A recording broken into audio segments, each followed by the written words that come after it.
Колеги, сънародници, благодаря ви, че сте тук. За поредна година отдаваме почет на великия революционер.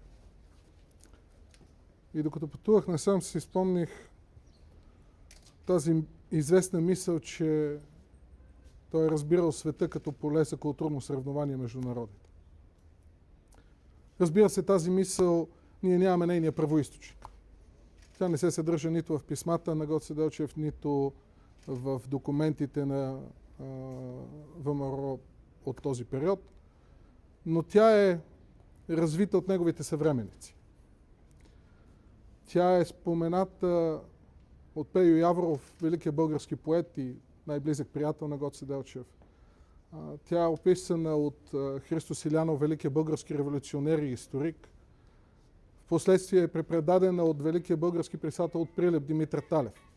Това е мисъл, която олицетворява съзнанието на Георги Делчев, което е европейско, което е инклюзивно, приобщаващо, което не е шовинистично. И се сетих за тази мисъл, защото всяка година, след като положиме своите венци тук, час по-късно трикольорите биват откъснати и премахвани.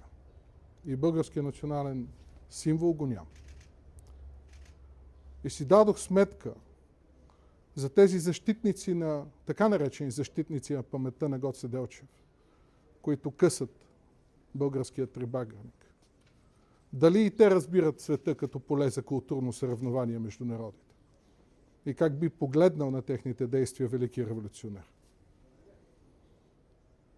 Поклон пред паметта на един човек, който е бил далеч преди своето време. И като човек, и като европеец. Благодаря, че бяхте тук.